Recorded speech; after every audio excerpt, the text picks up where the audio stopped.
a better job, a better house, a better relationship. But tell me honestly, isn't it strange that we wait for life to change before we choose to smile? What if the real secret is not waiting, but pushing ourselves to be happy every single day? Happiness is a choice, not a result. Most of us believe that happiness is something that will happen after.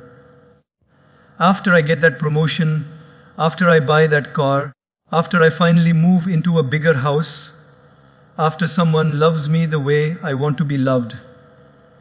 We live in this constant waiting mode, postponing joy as if it's a prize we only deserve when life is perfect. But the truth is, if we keep waiting for life to be flawless, we'll wait forever, because life will always have imperfections, struggles, and unexpected turns. Think about it. When you were younger, you thought, once I grow up, I'll be happy. Then you grew up and thought, once I finish school, I'll be happy. After school, it became, once I get a job, I'll be happy. Then, once I get married, once I have kids, once I retire, it never ends. Happiness keeps moving further away, like the horizon. You walk towards it, and it moves further away. The problem is not that happiness doesn't exist. The problem is that we've placed it on the wrong side of conditions. Happiness was never meant to be the result of something happening. It was always meant to be the reason we live fully. Imagine this. Two people face the same situation. One loses his job and falls into despair, thinking life is over. The other loses his job and says, "This is my chance to grow, to try something new." The situation is identical, but their response is different. One chose unhappiness, the other chose happiness. Every morning when you wake up, life hands you a choice. It whispers, do you want to focus on problems or possibilities? Do you want to live in complaints or in gratitude? Do you want to wait for joy or do you want to create it? And the honest answer is, most of us let circumstances decide for us. If things go well, we're happy. If things go badly, we're miserable. But my friends, that's giving away the steering wheel of your life. Why should your peace depend on traffic, weather, economy, or someone's mood? Why should your smile belong to circumstances when it can belong to you? True power begins the day you realize, I can choose. Even if my boss is rude, I can choose patience. Even if my health is weak, I can choose gratitude for what still works. Even if someone betrays me, I can choose to forgive and free my heart. Happiness is not about denying pain. It's about deciding that pain will not control your life. It's not about faking a smile. It's about choosing to see that beyond the storm, there is always sunlight. So don't wait for happiness to come knocking at your door someday. Push yourself to be happy now, with what you have, where you are and who you are. Because the day you stop waiting and start choosing, that day you stop being a prisoner of circumstances and start becoming the master of your own joy. Gratitude is the shortcut. We live in a world where our minds are trained to notice what's missing rather than what's present. You may have 10 things working well in life, but the mind will obsess over the one thing that's not perfect. You may have food on your table, a roof over your head, and people who care for you. But if one person doesn't treat you the way you expected, suddenly all the blessings fade into the background. This is how the human mind tricks us into unhappiness. But gratitude, my friends, is the reset button. The moment you pause and count your blessings, life shifts. Think of a person who wakes up in the morning and the first thought is, why is my life so difficult? Instantly, the day feels heavy. Compare this with someone who wakes up and says, thank you, I'm alive. Thank you, I can breathe, I can walk, I can see. Both woke up in the same world, but one started the day with complaint, the other with gratitude. Which life do you think feels lighter? Gratitude does not mean ignoring problems. It means remembering that even in the middle of problems, you still have gifts. Imagine someone standing in the rain. They can say, "Why is it raining? My clothes are wet. I'm miserable." Or they can say, "Thank God for the rain. It gives us food. It keeps the earth alive." The rain didn't change. The person changed. Gratitude is not about changing the situation. It's about changing the lens through which you see the situation. The heart that complains will never find peace, because no matter what comes, it will always say, "It's not enough." But the heart that is grateful is rich instantly. You don't have to own the whole world to be happy. Sometimes one small moment of gratitude is enough. Think about the last time you lost something simple like your phone. For those few minutes, you felt panic, stress, anxiety. And then when you found it, you felt such deep relief. But the truth is, you already had that phone all along. You just forgot to appreciate it until you lost it. Isn't that strange? We only realize the value of something when it's gone. Gratitude teaches us to realize the value while we still have it. The happiest people are not those who have the best of everything. The happiest people are those who make the best of everything. They don't count possessions, they count blessings. They don't focus on what's broken, they focus on what still works.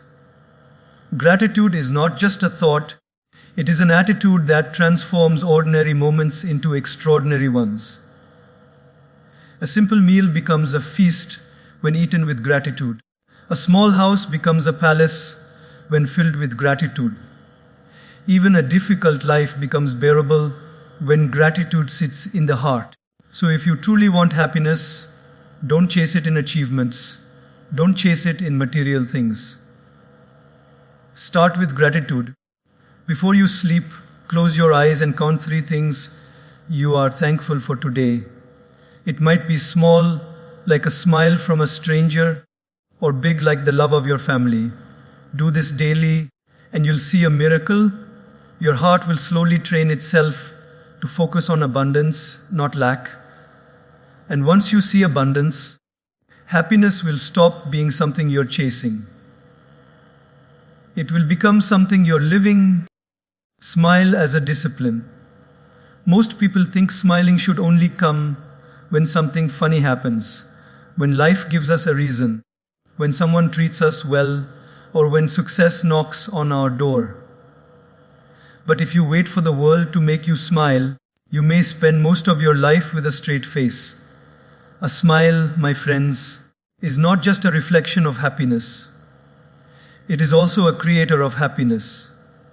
It is not just a result, it is a discipline. Science has proven something very interesting. When you smile, even if it's forced, your brain releases chemicals, dopamine, serotonin, endorphins, that make you feel better. It's almost like your body tricks your mind into happiness. That means sometimes the act comes before the feeling. Just like going to the gym. You may not feel like working out, but once you start moving your body, energy follows. Similarly, you may not feel like smiling, but once you lift those lips upward, joy begins to follow. Think about children. They smile hundreds of times a day for the simplest things. A butterfly, a balloon, a silly joke, sometimes for no reason at all. That's why they radiate so much light. But as we grow older, life teaches us to frown more, complain more, carry the weight of stress, and smile less. We tell ourselves, "I'll smile when things get better," but things don't automatically get better. We must bring the smile back, not as an occasional reaction, but as a daily practice. There's a story about a man who lived a very tough life, full of struggles. Yet, people around him always said, He has such a peaceful face, always smiling. One day, someone asked him, "How do you manage to smile even with so many problems?" And he replied, "Because problems will always exist. If I stop smiling, I will lose twice.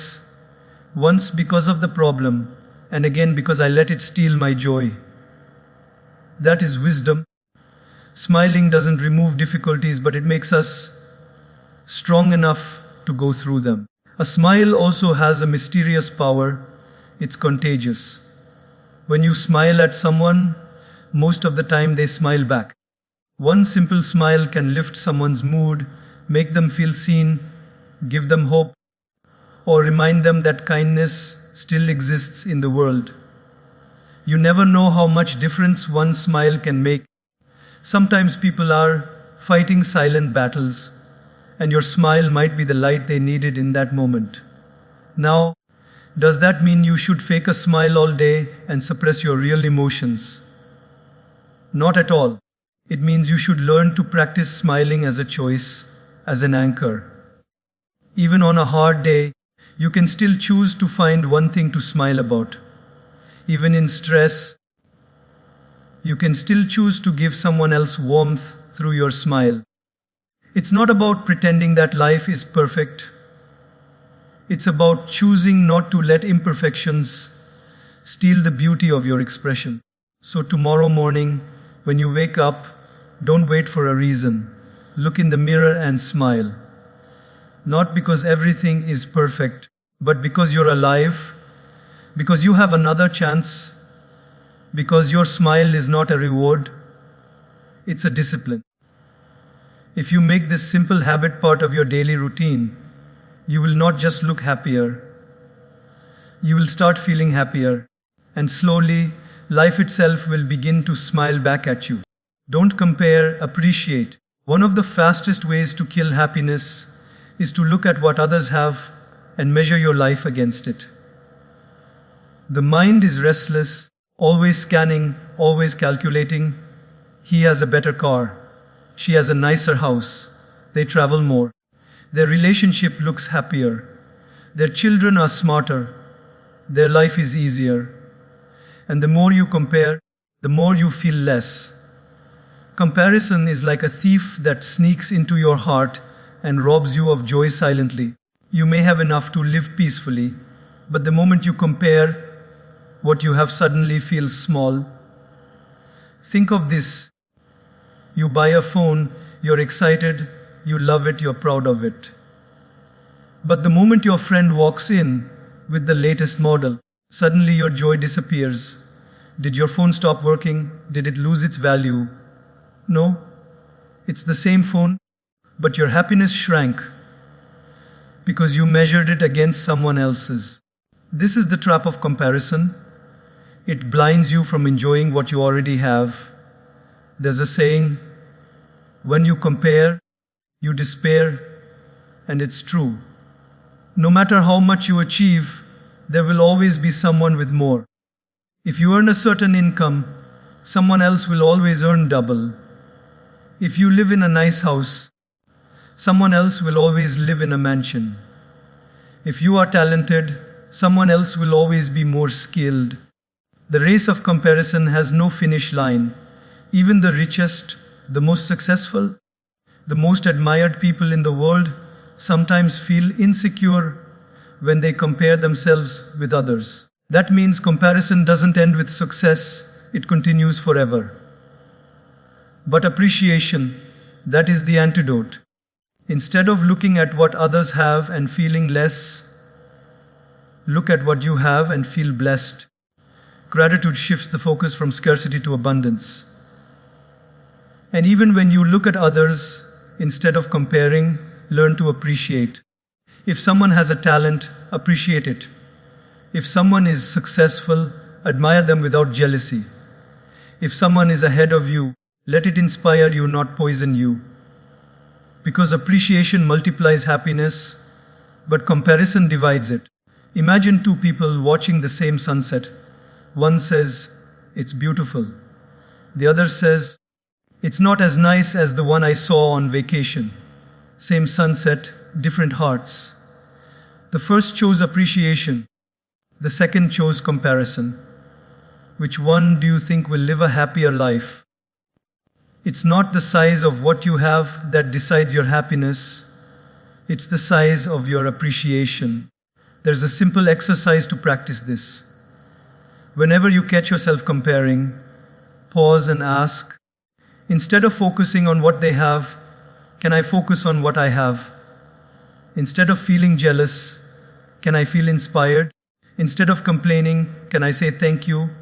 Slowly, your mind will rewire itself. You'll begin to notice beauty where you once saw lack.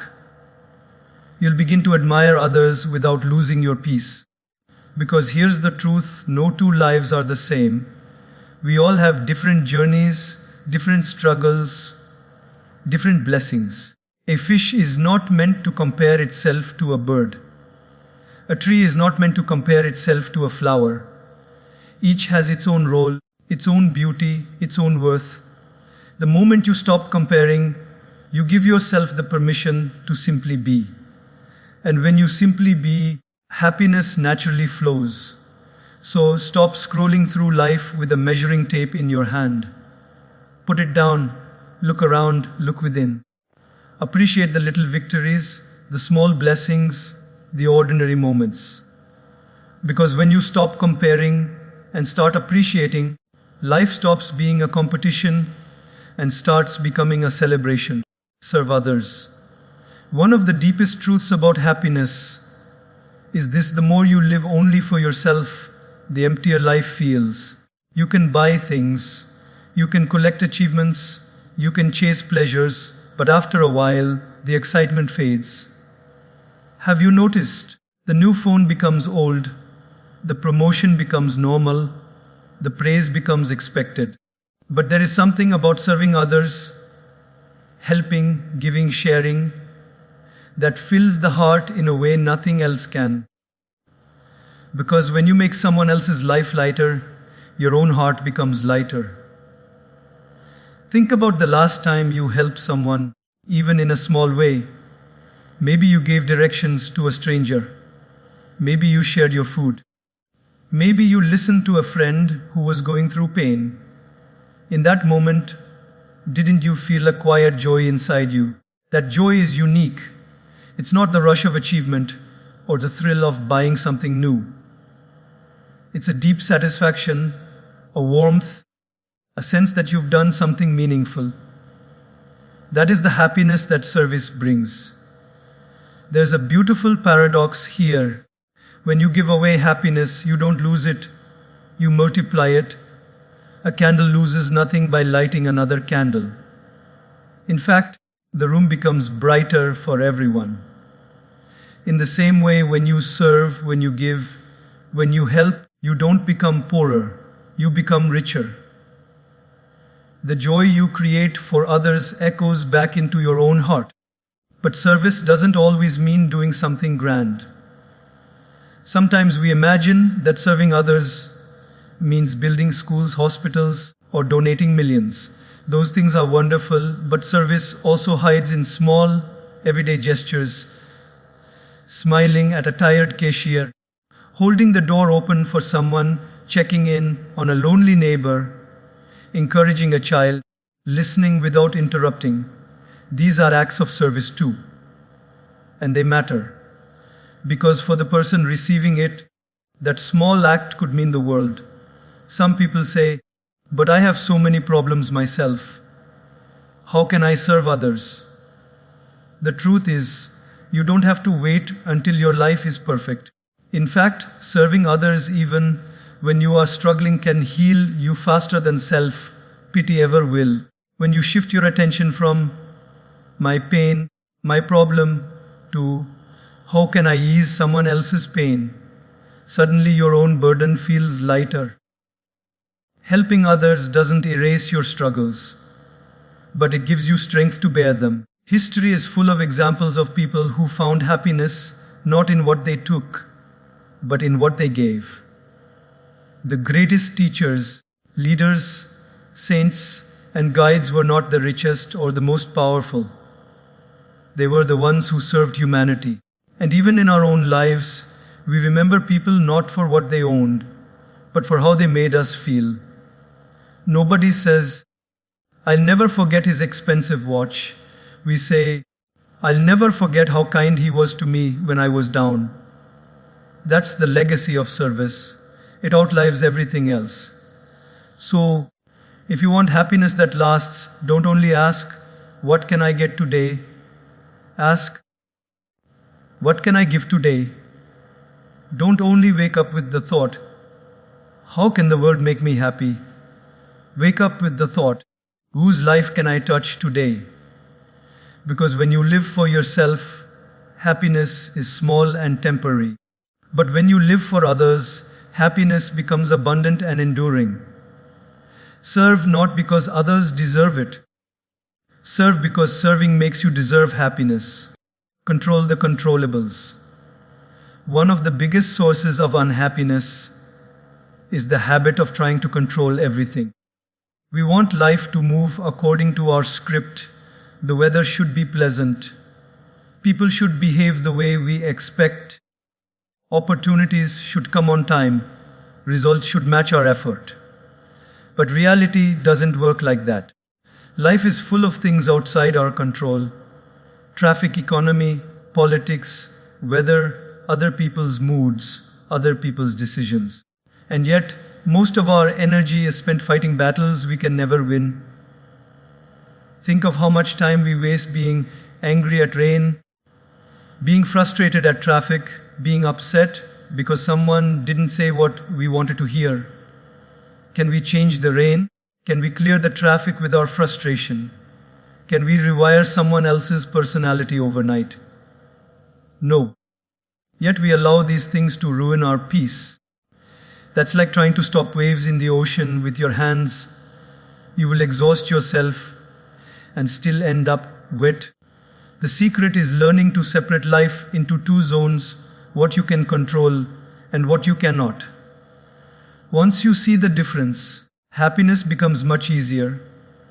For example, you can't control if someone speaks rudely to you, but you can control whether you respond with anger or with calm. You can't control whether the market goes up or down, but you can control how wisely you spend and save.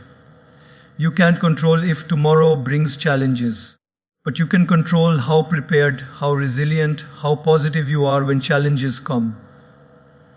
A wise person once said, "You cannot stop the wind, but you can adjust your sails." That is the art of life. Instead of wasting time trying to stop the wind, learn to adjust, to adapt, to bend without breaking.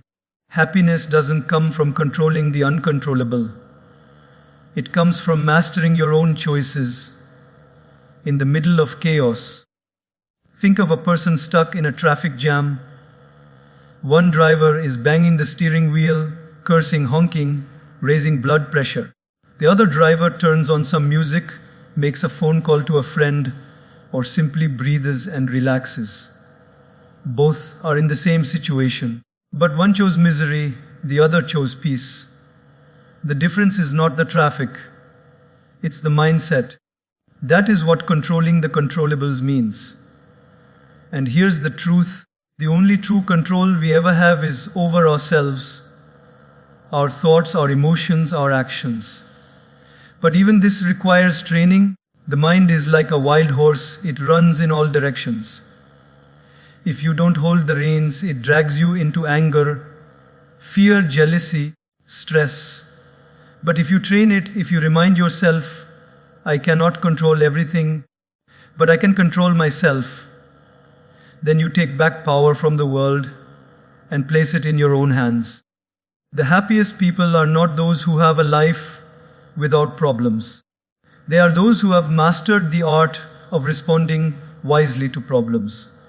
They know storms will come, people will disappoint, plans will fail, but instead of collapsing, they choose their attitude, they choose their response, they choose their inner state. That choice is power, that choice is freedom, that choice is happiness. So the next time life throws something unexpected at you, pause and ask, Is this within my control? If yes, do your best. If no, let it go. This simple practice can save you from countless hours of frustration. Remember, you are not responsible for controlling the whole world. You are responsible for controlling yourself in the world. And when you master that, happiness will no longer depend on everything going right. It will depend on you making the right choice, no matter what happens. Mind your inner dialogue. Every day, from the moment you wake up till the moment you go to sleep, there's a voice constantly speaking inside your head. That voice is powerful. It shapes how you see yourself, how you interpret the world, and how you feel about life.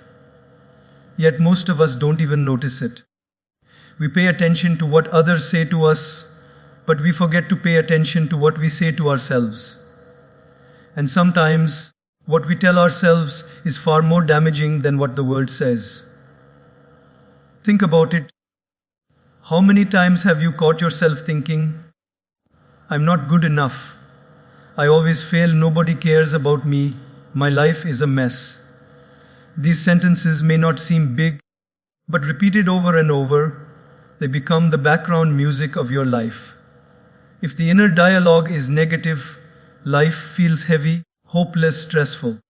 But if the inner dialogue is encouraging, I can handle this, I am learning, I am growing, I am worthy, then life feels lighter, more hopeful, more joyful.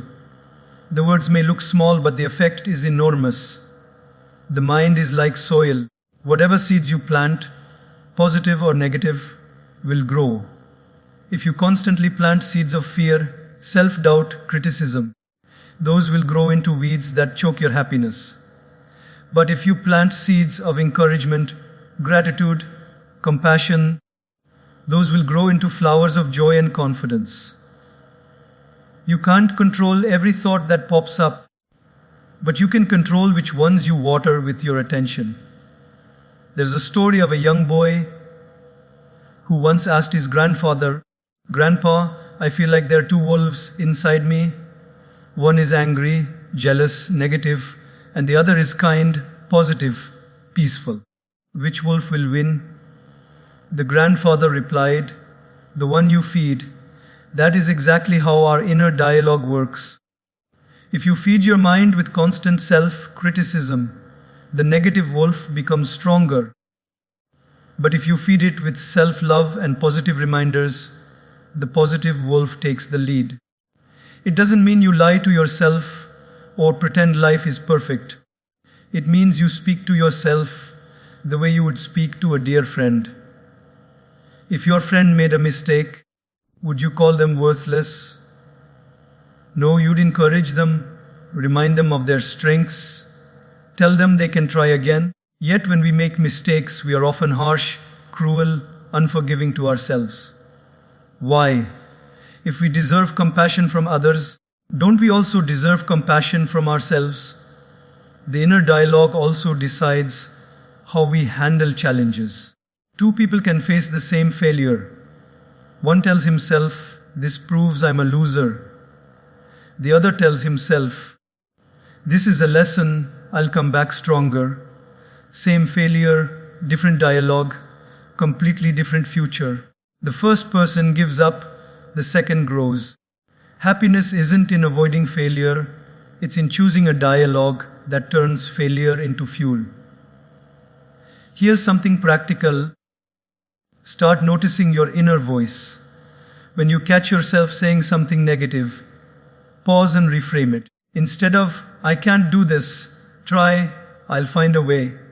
Instead of, I always mess up, try, I'm still learning. Instead of, nobody loves me, try, I will love myself enough to attract love. Small shifts, repeated daily, can rewire the mind. Slowly, your inner dialogue transforms from being your enemy into being your greatest ally. The truth is, the long